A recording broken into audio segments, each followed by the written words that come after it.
Salam dari HKBP Kernolong, HKBP tertua di Pulau Jawa. Sebelum kita memasuki peraduan malam, sejenak kita mendengarkan firman Tuhan. Mari kita berdoa. Segala hormat, puji dan syukur kami naikkan kepadamu Tuhan. Engkau adalah Allah yang baik, yang selalu menjaga, melindungi hidup kami, terlebih dalam satu hari ini. Terima kasih Bapa. Kini kami mau merebahkan tubuh kami dalam peristirahatan kami di malam hari ini. Sebelum kami merebahkan tubuh kami mau mendengarkan firman-Mu. Berfirmanlah ya Tuhan, kami sudah siap mendengar. Ampuni dosa kami, hanya di dalam nama anak-Mu Yesus Kristus kami berdoa dan mengucap syukur. Amin. Firman Tuhan renungan bagi kita di malam hari ini sesuai dengan bacaan malam Almanak HKBP 2024 Jumat 23 Februari 2024 dari kitab Mazmur pasalnya yang ke-59 ayatnya yang kedua hingga ayatnya yang ketiga, dan yang menjadi pembimbing renungan ayat 2. Demikian firman Tuhan. Ya Allahku, selamatkanlah aku dari musuh-musuhku.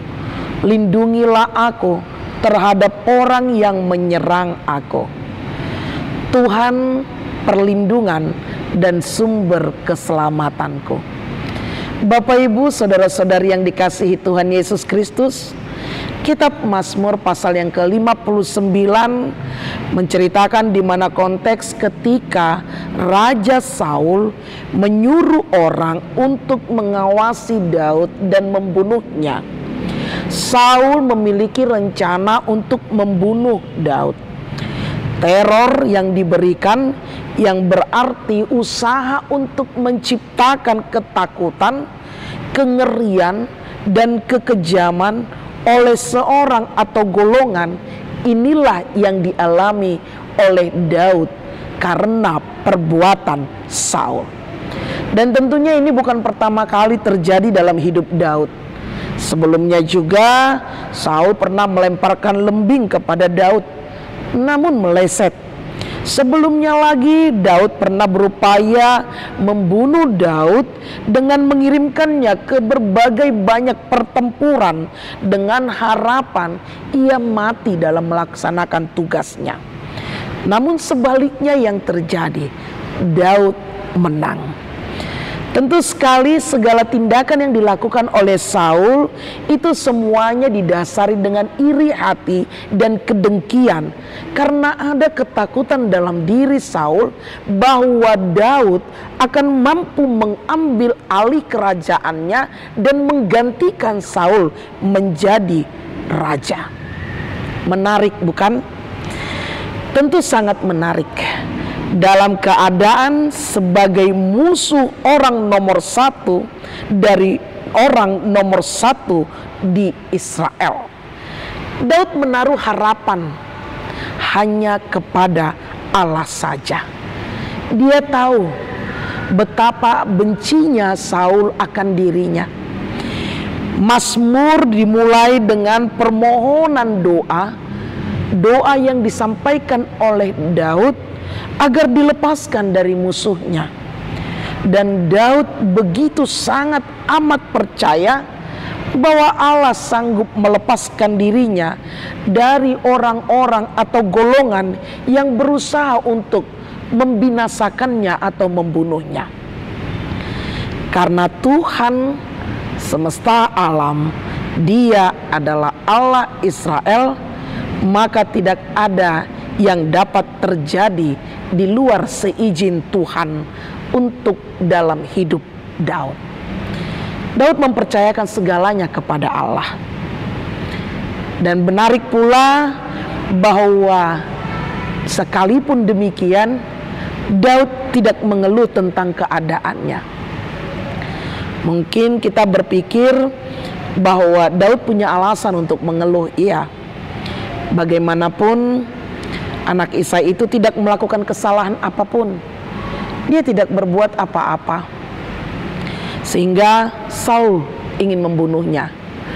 Namun kedengkian dan iri hati orang-orang Saul, orang-orang suruhan Saul pun agaknya menutup mata terhadap apa yang dilakukan oleh Daud. Mereka hanya ingin menyenangkan hati raja saja. Ketika diperintah untuk membunuh, mereka melaksanakannya. Bapak, Ibu, saudara-saudari yang dikasihi Tuhan Yesus Kristus, situasi yang dialami Daud, dan Daud tidak melakukan pembelaan diri.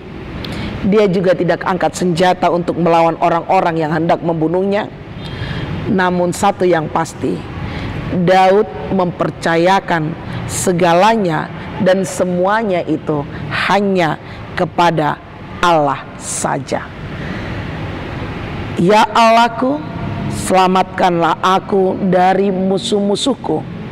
Lindungilah aku terhadap orang yang menyerang aku. Mungkin kita juga pernah merasakan demikian. Banyak orang yang tidak suka kepada kita, banyak orang yang membenci kita, banyak orang yang iri dengan kita, banyak orang yang tidak menginginkan kita, banyak orang yang berpandangan negatif terhadap kita, banyak orang yang menilai tidak baik tentang diri kita. Namun pada saat kita tetap berjalan di jalan Tuhan, tidak melakukan kesalahan, percayalah dan sandarkanlah hidup hanya kepada Tuhan. Dia pasti melindungi kita dan dialah sumber keselamatan kita. Jangan biarkan persoalan-persoalan dunia membuat kita jauh daripada Tuhan. Jangan biarkan permasalahan hidup kita membuat kita jauh daripada Tuhan. Tetapi mari dengan setiap permasalahan pergumulan yang terjadi dalam kehidupan kita, suka dan duka, marilah kita selalu mengandalkan Tuhan, karena Dia adalah Allah perlindungan dan keselamatan kita. Karena itu, datanglah kepada Tuhan. Ingatlah, Dia selalu ada untuk kita. Amin. Mari kita berdoa. Terima kasih Bapa atas firman yang telah kami dengar di malam hari ini. Engkau adalah Allah yang melindungi dan sumber keselamatan dalam hidup kami. Sekalipun banyaknya godaan, tantangan yang datang silih berganti, yang selalu mengganggu iman percaya kami, kami yakin Tuhan selalu melindungi dan menjaga kami. Sekalipun banyaknya orang-orang yang memusuhi kami, kami yakin Tuhan selalu menjaga dan melindungi kami. Berkati kami ya Bapa dalam perjalanan hidup kami, agar kami juga berjalan seturut dengan kehendak Tuhan. Jauhkan keinginan-keinginan duniawi yang membuat kami terlena dan terbuai dengan manisnya dosa. Biarlah Roh Kudus-Mu menuntun kami dan mengajari kami apapun yang kami hadapi, penderitaan, tantangan hidup, suka duka dalam hidup kami, dengan satu keyakinan, Engkaulah Tuhan yang melindungi dan menyelamatkan kami. Kami yakin dan percaya Engkau akan memberikan sukacita seturut dengan kehendak-Mu. Terima kasih Bapa. Ajari kami untuk selalu berserah dalam hidup kami hanya kepada-Mu saja, tidak mengandalkan kekuatan dan hebat kami, tetapi Engkaulah yang selalu kami andalkan, layaknya Daud yang selalu mengandalkan dan menyerahkan pergumulan perjalanan hidup hanya kepada-Mu. Kami mau beristirahat ya Tuhan, lindungi kami. Hanya di dalam nama anak-Mu Yesus Kristus kami berdoa dan mengucap syukur. Anugerah dari Tuhan kita Yesus Kristus, kasih setia Allah Bapa, dan persekutuan Roh Kudus menyertai engkau. Amin.